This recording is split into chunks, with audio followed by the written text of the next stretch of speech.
Good evening. My name is Cole, and tonight I've collected some of the most chilling accounts from people who thought they were just going on a simple camping trip. Some of these stories come from experienced outdoors enthusiasts who've spent countless nights under the stars. Others are from first-time campers who never went back. All of them share one common thread. They encountered something out there that fundamentally changed how they view the wilderness. So grab your favorite blanket, maybe brew some tea, and let's settle in. Let's start with our first story, and this one sets the tone perfectly for what we're dealing with tonight. The poster writes, "Last summer, my girlfriend and I decided to try camping for the first time. We'd been talking about it for months, watching YouTube videos about gear and techniques, reading blog posts about the best beginner-friendly spots. We thought we had everything figured out. We picked a campground in the Blue Ridge Mountains, nothing too remote or challenging. It was an established site with fire rings, picnic tables, and even bathroom facilities within walking distance. We figured it would be the perfect introduction to outdoor camping without throwing us completely into the deep end. The drive up was beautiful, winding mountain roads, incredible views, and that fresh mountain air that makes you feel like you can breathe deeper than you have in months. We arrived around 4 p.m, plenty of time to set up camp before dark. The campground was maybe half full, with families and couples scattered throughout the designated sites. Everyone seemed friendly enough, waving as we drove past looking for our assigned spot. We found our site tucked back against the tree line, which we thought was perfect. Privacy from other campers, shade from the afternoon sun, and a gorgeous view of the mountains in the distance. Setting up the tent took longer than expected because we were still learning, but we got it done and felt pretty proud of ourselves. As the sun started to set, we built our first campfire. My girlfriend had practiced at home in her backyard fire pit, so she had the technique down. Soon we had a nice blaze going, and we settled in with some hot dogs and s'mores, feeling like we'd really figured this whole camping thing out. That's when I first noticed him. It was getting darker, maybe around 8:30 or 9 p.m, and I was adjusting my chair to get a better view of the fire when I caught movement in my peripheral vision. I looked up toward the tree line, maybe 50 yards behind our tent, and saw the silhouette of a man standing perfectly still among the trees. At first, I didn't think much of it. Maybe another camper taking a walk, or someone heading to the bathroom facilities. But something made me keep watching, and that's when I realized he wasn't moving. Not at all. He was just standing there, facing our direction. I mentioned it to my girlfriend, casually, not wanting to alarm her on our first camping trip. She glanced over and saw him too. We both watched for a few minutes, waiting for him to continue walking, or do something to indicate he was just passing through. But he didn't move. We tried to ignore it and focus on our campfire conversation. But every few minutes, one of us would look back, and he was still there. Same position, same stillness. It was starting to feel really uncomfortable. Around 10 p.m, we decided to call it a night and head into the tent. My girlfriend suggested maybe he was just stargazing or something, trying to rationalize the situation. I wanted to believe that, but something felt off about the whole thing. Inside the tent, we could see his silhouette through the thin nylon wall. The campfire was still burning, casting enough light to make shadows visible. And there he was, still in the exact same spot, still perfectly motionless. We tried to go to sleep, but it was impossible, knowing someone was out there watching us.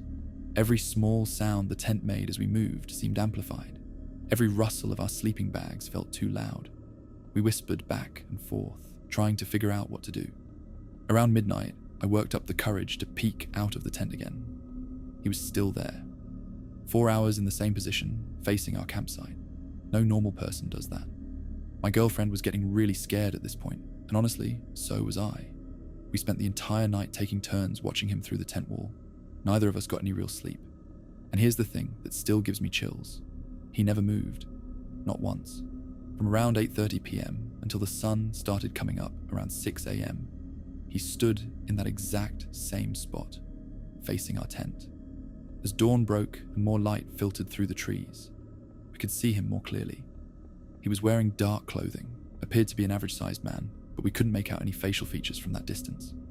The strangest part was how perfectly still he remained, even as the morning light grew stronger.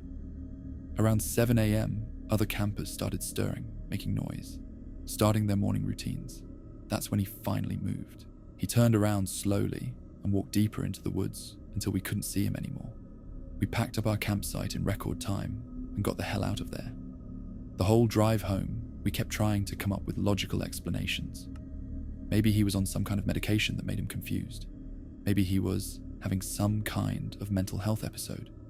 Maybe he was just a really dedicated stargazer who lost track of time. But deep down, we both knew none of those explanations made sense. You don't accidentally stand in one spot for 10 hours straight, facing someone else's campsite without moving a muscle. That was deliberate.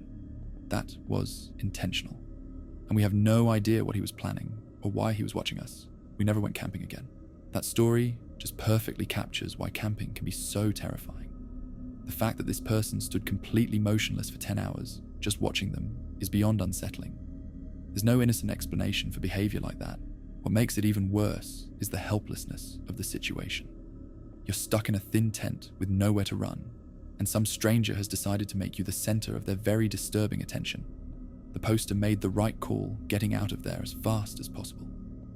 This next story comes from someone who thought they'd stumbled upon the perfect campsite, only to realize they might have walked into someone else's nightmare. The poster writes, "My buddy Jake and I were deep into a 3-day backpacking trip through the Cascade Mountains when we got turned around on what should have been a simple trail. We'd been hiking for about 6 hours, and the sun was starting to get low. Neither of us wanted to admit we were lost, but when you haven't seen a trail marker in 2 hours, it's pretty obvious you've screwed up somewhere. We were getting tired and starting to panic a little when we came across this clearing that seemed absolutely perfect for camping.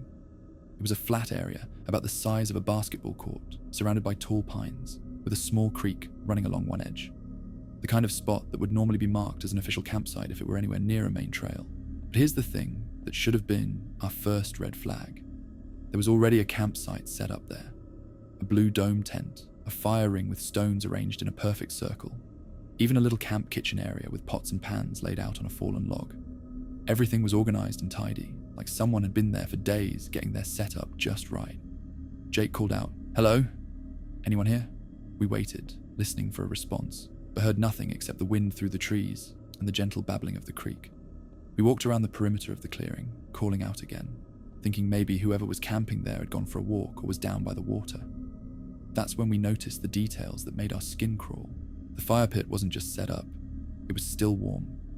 Not hot, but definitely warm to the touch, like someone had been maintaining it within the last hour or two. There were half-eaten cans of food sitting on the camp table, opened but not finished. A fork was still stuck in a can of ravioli, and there was a half-empty bottle of water sitting right next to it. The tent was zipped shut, but we could see through the mesh that there were sleeping bags inside, personal belongings scattered around, clothes hanging from the tent's interior loops. Someone was definitely living there, at least temporarily. We spent about 20 minutes walking around the area, calling out, checking the nearby woods, even following the creek in both directions for a few hundred yards. Nothing. No sign of anyone. No response to our calls. No indication of where the camper might have gone. The smart thing would have been to leave immediately and find somewhere else to set up for the night. But we were exhausted, it was getting dark, and frankly, we were still pretty lost. Jake suggested we camp nearby, but not in the clearing itself, out of respect for whoever's site it was. We set up our tent about 50 yards away, close enough to keep an eye on the established camp, but far enough to give privacy if the person returned. We figured they'd probably gone for a longer hike and would be back by morning. As night fell, we kept watching the other campsite, expecting to see a headlamp or hear someone returning. But the clearing remained empty and silent. The fire pit gradually cooled down, and the half-eaten food just sat there getting cold. Around 2 a.m., Jake woke me up by grabbing my arm. He whispered that he'd heard something from the direction of the other campsite. We both lay there listening, and sure enough, we could hear what sounded like someone moving around over there. Quiet footsteps, the soft sound of gear being handled, the occasional creak of tent fabric. "Thank God," I whispered back. I was starting to worry something had happened to them. But then Jake pointed out something that made my blood run cold. We couldn't see any light coming from that direction. No headlamp, no flashlight, no campfire. Whoever was moving around over there was doing it in complete darkness. We listened for about an hour as these quiet sounds continued. Footsteps circling the campsite, items being moved around, the occasional soft thud of something being set down, but never any light, never any voices, never any normal camping sounds like someone settling in for the night. When morning came, we packed up as quickly as possible and went to check on the other campsite before we left. What we found there still haunts me. The tent was gone. Not packed up and carried away, just gone. The fire pit had been completely dismantled, with the stones scattered in different directions. The camp kitchen area was cleared out, but in a weird way. All the pots and pans were stacked neatly in the center of the clearing, but the food cans were gone. The fallen log that had served as a table was flipped over. But here's the part that really freaked us out. There were no footprints. The ground around the clearing was soft dirt and pine needles, the kind of surface that should show clear boot prints. We could see our own tracks from where we'd walked around the previous evening, but there were no other human footprints anywhere. We got out of there as fast as we could and somehow managed to find our way back to the main trail. When we reported the incident to the Park Service, they told us there were no official campsites in that area and no permits had been issued for backcountry camping in that section of the mountains. To this day, I can't explain what we encountered out there. Someone had definitely been camping in that clearing, but they disappeared without a trace, only to return in the middle of the night and pack everything up in complete darkness without leaving a single footprint. The whole experience has completely changed how I think about backcountry camping. There are places out there where normal rules don't seem to apply, and sometimes you stumble into situations that your brain just can't process. That story just broke every rule of logic and physics. A campsite that vanishes overnight, sounds of movement with no footprints, and someone packing up an entire camp in pitch darkness. The detail about the warm fire pit really gets me, because it proves someone was there recently, but then they just evaporated into thin air. What makes this even more unsettling is how methodical everything was, from the perfectly organized initial setup to the systematic dismantling in the dark. Jake and the poster walked into something that defied explanation, and honestly, they're lucky they just observed it from a distance. Our next story involves something that many campers have experienced but rarely talk about. The feeling that you're being watched and followed by something that always stays just out of sight. The poster writes, "I've been camping solo for about 15 years, and I thought I'd experienced everything the outdoors could throw at me. Bad weather, equipment failures, getting lost, encounters with aggressive wildlife. I'd handled it all and always felt confident in my ability to deal with whatever nature served up. That changed last October, when I decided to spend a long weekend at a remote site in the Adirondacks. It was late in the season, so most casual campers had packed it in for the year.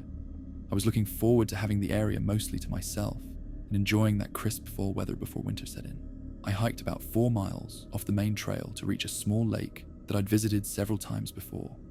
It's one of those hidden gems that doesn't appear on most maps, surrounded by dense forest and accessible only by a barely maintained footpath that's easy to miss if you don't know where to look. The hike in was perfect. Beautiful fall colors, comfortable temperature, and that peaceful silence you only get in truly remote areas. I reached the lake around 3 p.m. and set up my tent on a small peninsula that juts out into the water. It's an ideal spot because you can see in all directions, and there's only one narrow approach through the trees. Everything was normal until around 6 p.m. when I was sitting by my campfire preparing dinner. I heard what sounded like a large branch snapping somewhere in the woods behind me.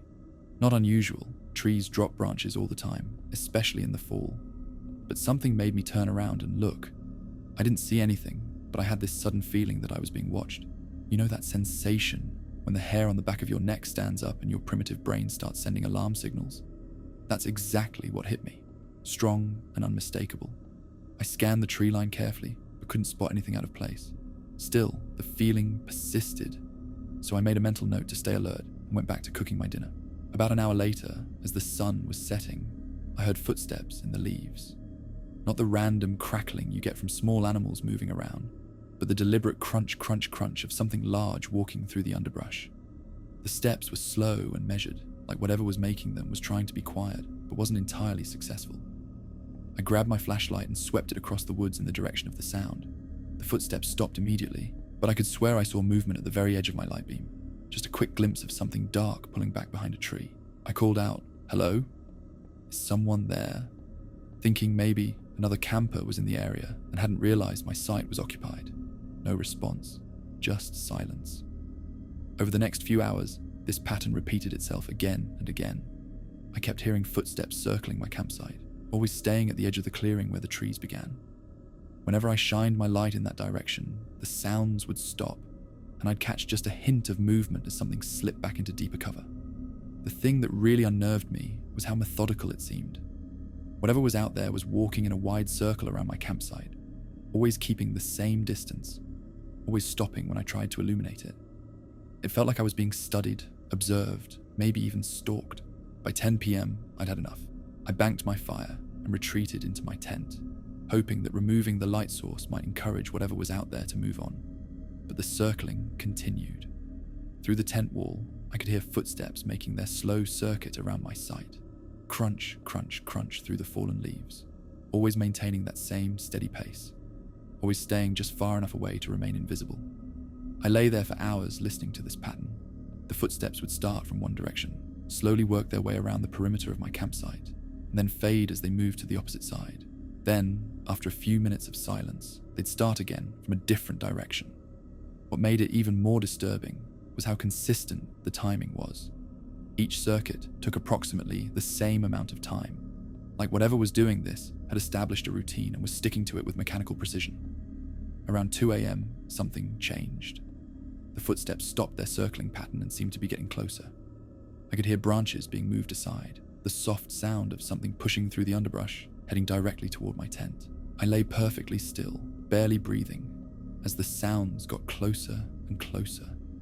Whatever was approaching was being much more careful now, taking deliberate steps and pausing frequently.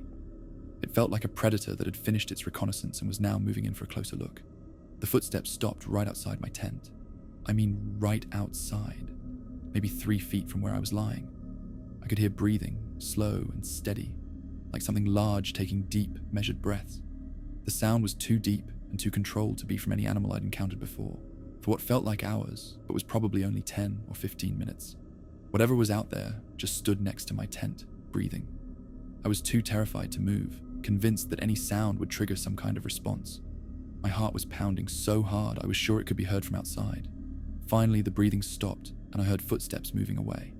But instead of returning to the circling pattern, they headed straight back into the deep woods and faded away completely. I didn't sleep the rest of the night. I just lay there until sunrise, listening for any indication that whatever had been stalking me was returning. When morning came, I packed up my gear as quickly as possible and hiked out without even having breakfast. Before I left, I walked around the perimeter of my campsite, looking for tracks or any sign of what had been circling me all night. I found plenty of evidence, broken branches at about shoulder height for an average-sized person, disturbed leaves in a clear circular pattern around my site, and what looked like footprints in some of the softer soil. But here's what really bothered me. The prints were from bare feet. Not boots, not shoes, not even moccasins. Bare human feet with clear toe impressions in the dirt. I've never been back to that lake, and I probably never will. Something was out there that night, something that walked on 2 legs and breathed like a person, but behaved in a way that no human should. The methodical stalking, the hours of patient circling, the final approach to my tent. It felt like the behavior of a predator that was studying me for reasons I don't want to think about. This story hits different because of how calculated and persistent the stalking was. 6 hours of methodical circling, maintaining the exact same distance, stopping every time light was directed toward it. That's not random animal behavior, that's intelligent planning. The detail about bare human footprints is what really sends chills down my spine because it confirms this was a person. But no rational person spends an entire night barefoot in October woods, silently stalking a camper. The poster's decision to never return to that lake was absolutely the right call. Let's move to our next story, which involves an encounter with someone who claimed to be there to help, but left behind more questions than answers. This happened 3 summers ago when my girlfriend and I were car camping at a state park in Oregon. We'd just finished setting up our tent and were starting to prepare dinner when this park ranger approached our site. He was wearing the full uniform, khaki shirt and pants, wide-brimmed hat, official patches and everything. Looked completely legitimate. He introduced himself as Ranger Phillips and said he was making his evening rounds to check on campers. Very friendly guy, probably in his 50s, with grey hair and a mustache. He asked how long we were staying, if we had any questions about the area, that sort of thing.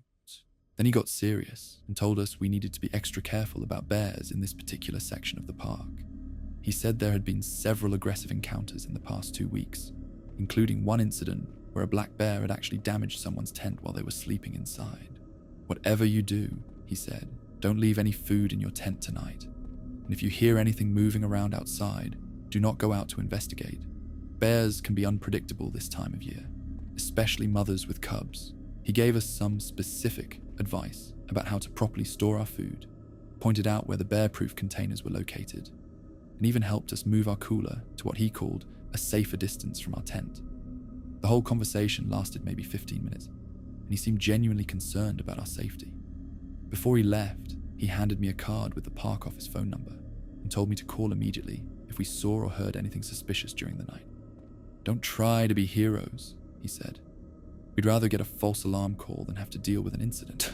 We thanked him for the advice and felt pretty good about having such an attentive ranger looking out for us.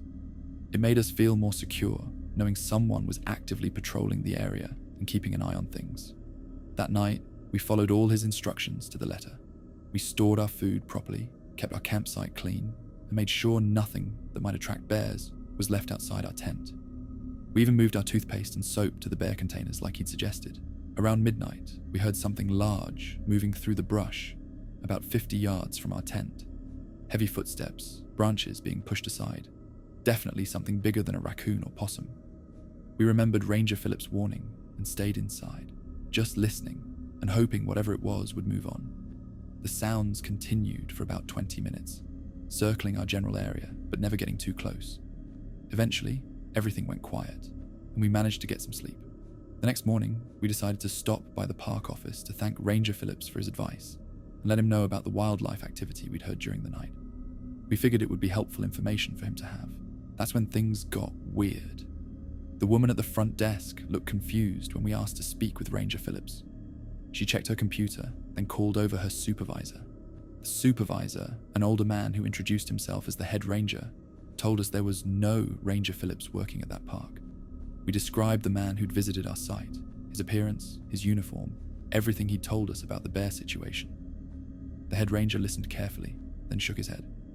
"We don't have anyone matching that description on our staff," he said, "and we haven't had any bear incidents reported in this area for over a year. In fact, black bear encounters are extremely rare in this section of the park." He showed us photos of all the rangers currently employed there.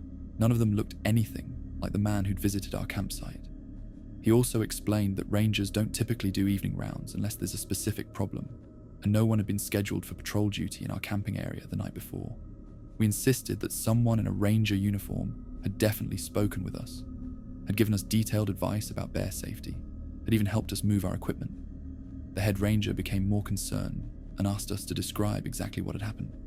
After we told him everything, he made some phone calls to other nearby parks and ranger stations. Nobody had anyone named Phillips on their staff. Nobody had sent a ranger to patrol our area. Nobody had any record of increased bear activity in the region. The head ranger suggested that maybe someone was impersonating a park employee, which would be a serious crime. He took down all our contact information and said they'd investigate, but he seemed as baffled as we were. We asked if there was any way to check if the man had been a legitimate ranger from a different park, or maybe a wildlife officer from another agency. The head ranger made a few more calls, but came up empty. No other agencies had anyone matching that description working in the area. Before we left, he gave us one piece of advice that still haunts me. If someone claiming to be a ranger approaches your campsite again, ask to see their identification and radio dispatch to verify their identity. A real ranger will have no problem with that request. We never found out who the man was or why he'd posed as a ranger to give us bear safety advice. The information he'd provided was actually accurate. Those were legitimate bear safety protocols. But the situation he'd described was completely fictional. The most disturbing part is that we never questioned his authenticity. His uniform looked real, his knowledge seemed genuine, and his demeanor was exactly what you'd expect from a park employee. If he hadn't been so helpful and friendly, we might never have stopped by the office to follow up. To this day, I have no idea what his motivation was. Was he just some guy who liked playing ranger and giving safety advice to campers? Was he casing our campsite for some reason? Was he trying to keep us inside our tent that night for reasons we don't want to think about? All I know is that whoever he was, he had access to a convincing ranger uniform and enough knowledge about bear safety to sound completely legitimate. That's a combination that could be used for much more sinister purposes than just giving camping advice. That story ends there. The fact that this imposter had such detailed knowledge of proper bear safety protocols is what makes this story so deeply unsettling. Anyone can buy a fake uniform online, but knowing the specific procedures and having the confidence to approach strangers and give detailed advice, That takes preparation and planning. What's really chilling is the question of why someone would go to all that trouble just to warn campers about non-existent bears. The poster's right to wonder if there was a more sinister motive behind keeping them locked in their tent all night, afraid to investigate any sounds outside. Let's continue with our next story, which takes us from mysterious impersonators to something far more disturbing. A discovery that suggests some people use the wilderness for purposes that should never see daylight. The poster writes, "My brother and I were on a 3-day hiking trip in the Olympic National Forest when we took a wrong turn somewhere and ended up completely lost. We'd been following what we thought was a marked trail, but after 2 hours of walking, we realized we hadn't seen a trail marker in way too long. We were starting to get worried because the sun was getting low, and we had no idea how far we'd wandered off course. That's when we spotted what looked like a structure through the trees, just a glimpse of something man-made in an area where there shouldn't have been any buildings. We pushed through some thick undergrowth to get a better look, and found ourselves staring at a small wooden shack, maybe 12 feet by 12 feet, tucked back in a grove of massive old-growth trees. It looked like it had been there for years, with weathered boards and a corrugated metal roof that was covered in moss and fallen branches. My first thought was that we'd stumbled across some old logging camp remnant, or maybe a hunter's cabin from decades ago. The Olympic Peninsula is full of abandoned structures from when the timber industry was more active in the area. I figured it might be a good place to take shelter for the night if we couldn't find our way back to the trail before dark. But as we got closer, we realized this wasn't some historical relic. There were fresh footprints in the dirt around the building, and we could see that the door was secured with a brand new padlock. Someone was definitely still using this place. My brother wanted to leave immediately, but I convinced him we should at least look around a little. We were lost, it was getting dark, and we needed to figure out where we were. Maybe there would be some clue about our location, or even a map inside. The windows were boarded up from the inside, so we couldn't see into the building. But as we walked around the perimeter, we found something that made our blood run cold. Attached to one side of the shack was a smaller lean-to structure, maybe 6 feet by 8 feet, with walls made of the same weathered wood. The door to this smaller building wasn't locked. It was just held shut with a simple wooden latch. I lifted the latch and pulled the door open, and what I saw inside still gives me nightmares. There were chains, heavy chains, the kind you'd use to secure a boat or tow a vehicle, bolted into the wooden walls at different heights. Some were attached to metal rings that had been screwed directly into the support beams. Others were connected to what looked like homemade restraint devices, metal cuffs and shackles that someone had clearly fabricated specifically for this purpose. On the floor were several old sleeping bags, stained and filthy, arranged in a row along one wall. Next to them was a collection of empty water bottles and food containers, like someone had been keeping multiple people confined in this small space for extended periods. But what really terrified us was the smell. Even with the door open and air circulating, there was an overwhelming odor of human waste, fierce sweat, and something else I couldn't identify, but that made my stomach turn. It was the smell of suffering, of people who had been kept in horrible conditions for who knows how long. My brother grabbed my arm and whispered, "We need to get out of here right now." He was absolutely right, but I felt like we had to document what we'd found. This was evidence of something terrible, and just running away felt wrong. I pulled out my phone to take pictures, but realized I had no signal. We were too deep in the forest for any cellular coverage. Still, I took photos of everything: the chains, the restraints, the sleeping bags, the general layout of the space. Even if I couldn't send them immediately, we'd have evidence when we finally got back to civilization. That's when we heard voices coming from somewhere deeper in the woods. They were still pretty far away, but definitely getting closer. We could hear at least 2 different people talking, though we couldn't make out what they were saying. What we could tell was that they were moving in our direction, and they didn't sound like lost hikers calling for help. We didn't wait around to find out who was approaching. We closed the lean-to door, tried to cover our tracks as much as possible, and got the hell out of there. We crashed through the underbrush in the opposite direction from the voices, not caring about noise or stealth, just focused on putting as much distance as possible between us and that horrible place. We ended up spending the night in the woods, huddled under a fallen tree, too scared to use our flashlights or make any noise that might give away our position. Every sound in the forest had us convinced that whoever used that shack was tracking us down. The next morning, we managed to find our way back to the main trail and hiked out as fast as our legs would carry us. The first thing we did when we got cell service was call the police and report what we'd found. The sheriff's department took our report seriously, and sent a search team into the area we described. But when they got there, the shack was gone. Not abandoned or burned down. Gone. Like it had been completely dismantled and removed, leaving only some disturbed ground and a few scattered pieces of wood. The deputies said it looked like someone had taken the entire structure apart and hauled everything out, probably using ATVs or pack animals to transport the materials. It would have taken several people working together to accomplish something like that so quickly. They found some evidence that a structure had been there recently. Concrete footings, disturbed soil, and a few metal fragments that might have been from the chains we described. But without the actual building and restraint devices, there wasn't much they could do. The detective we spoke with told us this wasn't the first report they'd received about hidden structures in remote areas of the Olympic Peninsula. There had been several similar discoveries over the years, always in locations that were difficult to access and far from any established trails.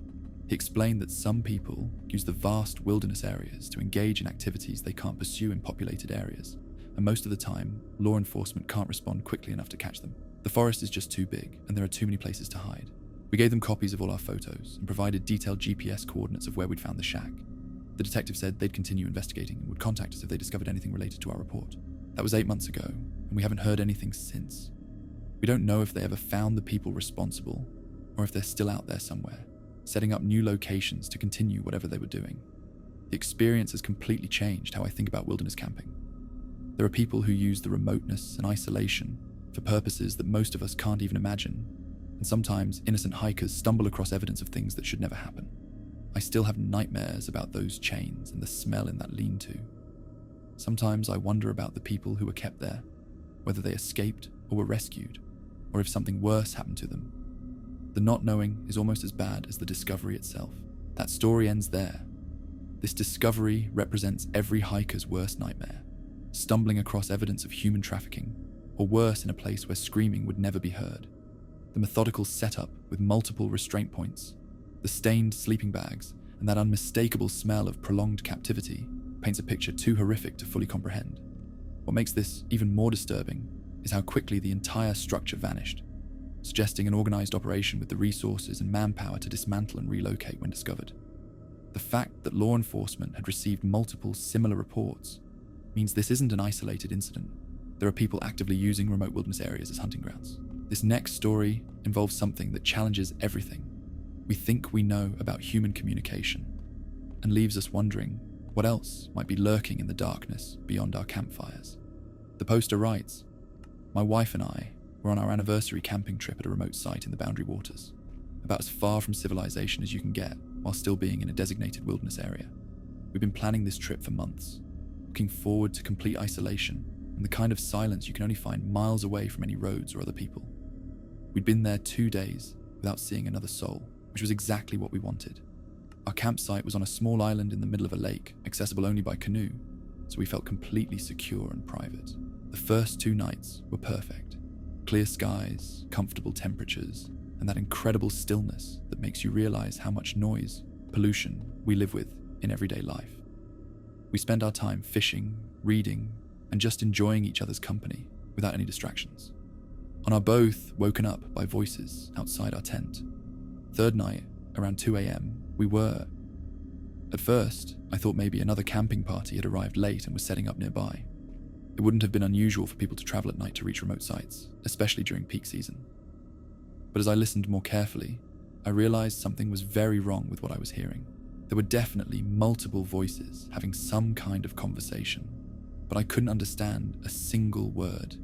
It wasn't that they were too far away or speaking too quietly. The voices were clear and distinct, maybe 20 feet from our tent, but the language was completely foreign to me. My wife was awake too, and she whispered, "What are they saying?"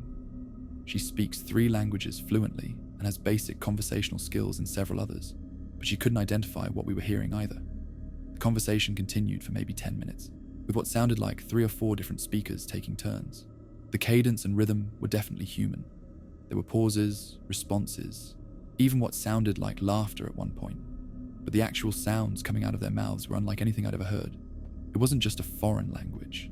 The syllables themselves seemed wrong, like they were using sounds that human vocal cords shouldn't be able to produce. There were clicking noises, guttural tones that seemed to come from deep in the throat, and strange whistling sounds mixed in with what might have been words. After about 10 minutes, the voices stopped, and we heard what sounded like movement through the brush. Whatever had been out there was leaving, but not in any hurry.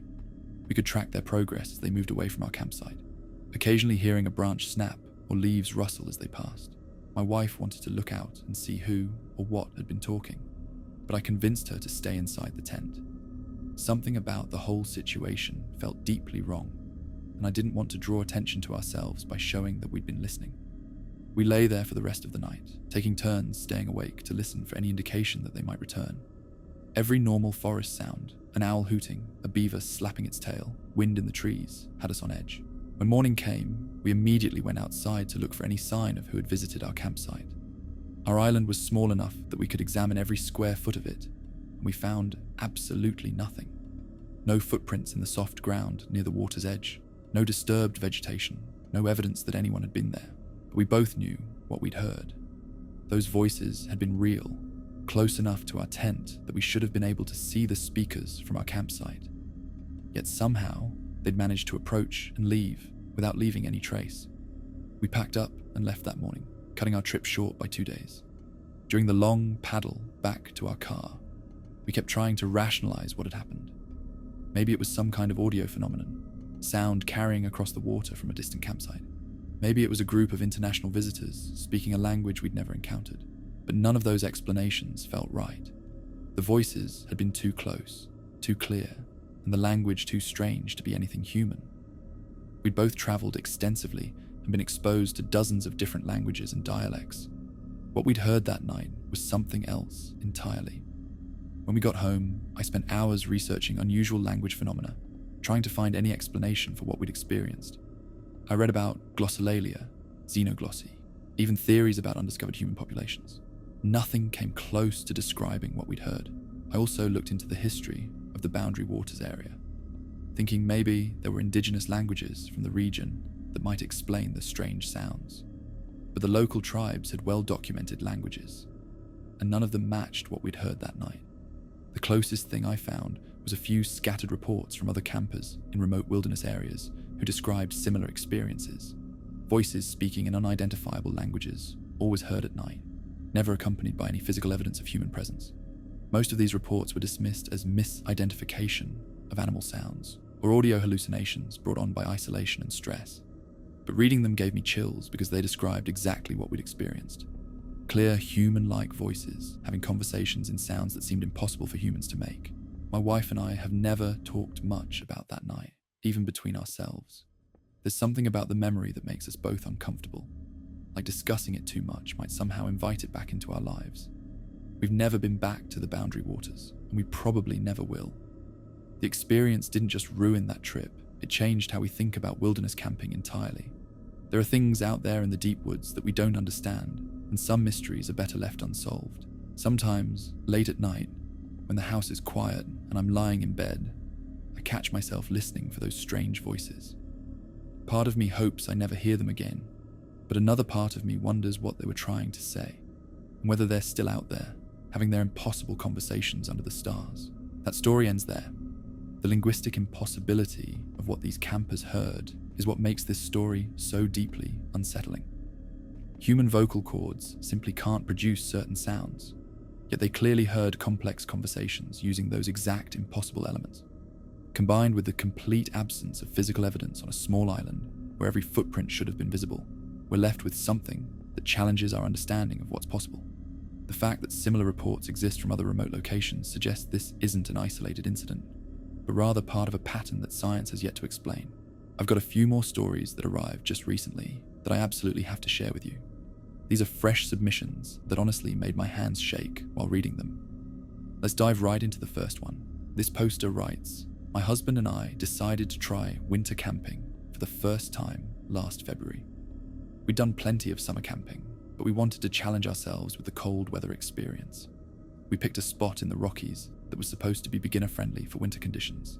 The hike-in was brutal. 3 miles through knee-deep snow, carrying all our cold weather gear. By the time we reached our planned campsite, we were exhausted, and the sun was already starting to set. We needed to get our shelter up fast before the temperature really dropped. As we were setting up our 4-season tent, I noticed something odd in the snow about 50 yards away. There was what looked like a perfect circle of bare ground, maybe 10 feet in diameter, where no snow had accumulated. The ground inside the circle appeared to be completely dry, which made no sense given that we'd had heavy snowfall for 3 straight days. My husband said it was probably just a natural hot spring or geothermal vent keeping that area warm. It seemed like a reasonable explanation, so we didn't think much more about it and finished setting up camp. That night, the temperature dropped to about 15 below zero. Even with our cold-rated sleeping bags and proper layering, it was uncomfortably cold inside the tent. We were both shivering and having trouble staying warm despite all our preparation. Around 3 a.m, I woke up because I was actually too warm. The air inside our tent had become pleasantly mild, like a spring evening instead of a freezing winter night. I figured our body heat had finally warmed up the space, so I unzipped my sleeping bag partway and tried to get back to sleep. But then I noticed something that made my blood run cold. Outside our tent, I could hear what sounded like people talking quietly. Not whispering, just having a normal conversation at a volume you'd use sitting around a living room. The voices were clear enough that I should have been able to make out words, but I couldn't understand anything they were saying. It sounded like multiple people having a relaxed discussion about something, maybe 4 or 5 different speakers taking turns. What made it even stranger was that anyone having a conversation outside in 15 below weather should have visible breath clouds, but I couldn't see any condensation or vapor through the tent walls. The voices seemed to be coming from the direction of that bare circle we'd noticed earlier. I nudged my husband awake and whispered for him to listen.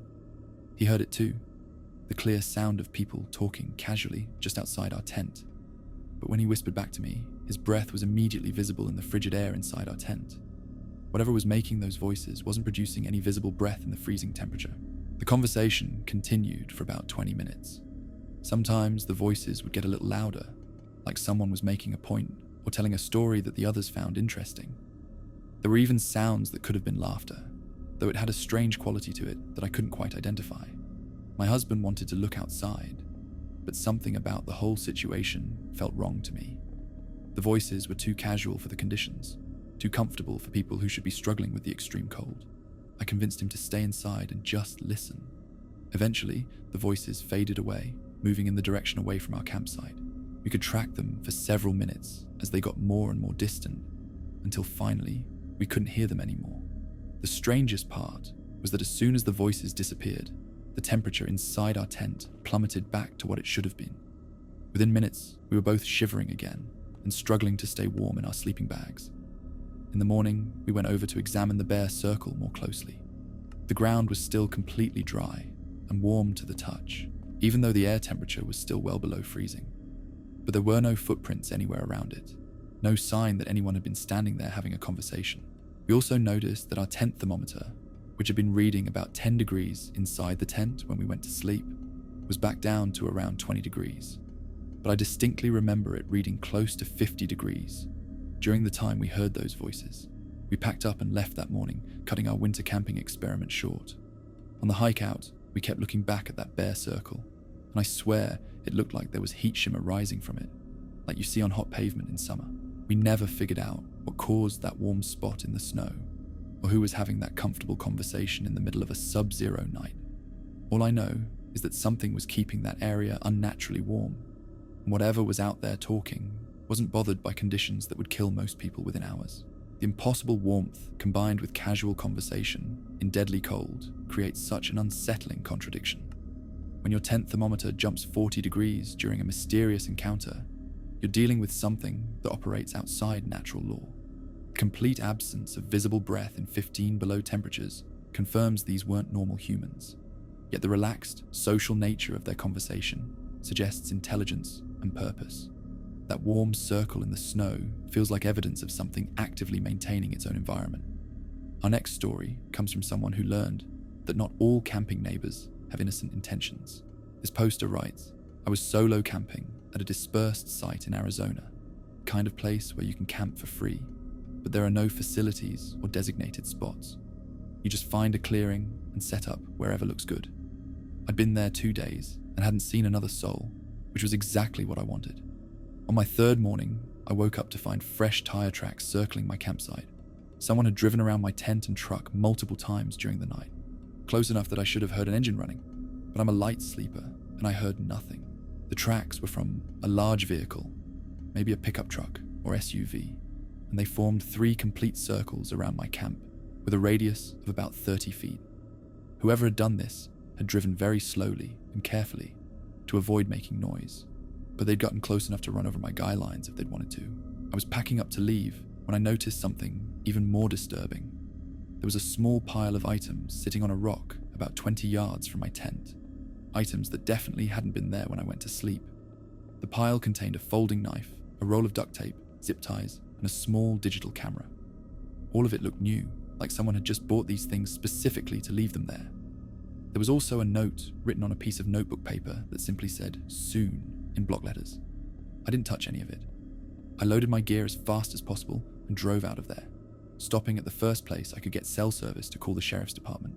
They took my report and said they'd send someone to check out the site, but I don't know if they ever found anything. What really bothers me is thinking about what would have happened if I'd been a heavier sleeper, or if I'd had a few beers that night. Someone was able to drive circles around my campsite without waking me, which means they could have done anything they wanted. The items they left behind suggest they were planning to come back and finish whatever they'd started. I've been camping alone for years and always felt safe, but this experience showed me how vulnerable you really are when you're miles from help, with no one knowing exactly where you are. Someone had been watching me, planning something, and testing how close they could get without detection. That final story hits particularly hard because of how calculated and patient the stalking was. Someone spent hours silently circling a campsite, testing their ability to approach undetected, then left behind a kit that could only have one purpose. The word "soon" transforms what could have been a prank into a genuine threat, a promise of violence barely contained. The poster's realization that they slept through someone driving circles around their tent is the stuff of nightmares. It means their potential attacker had already proven they could get close enough to strike without resistance. If you enjoyed this batch of stories, make sure to subscribe to my channel as I try my best to give you the best stories from the internet. Thanks for listening in, and I will see you again soon.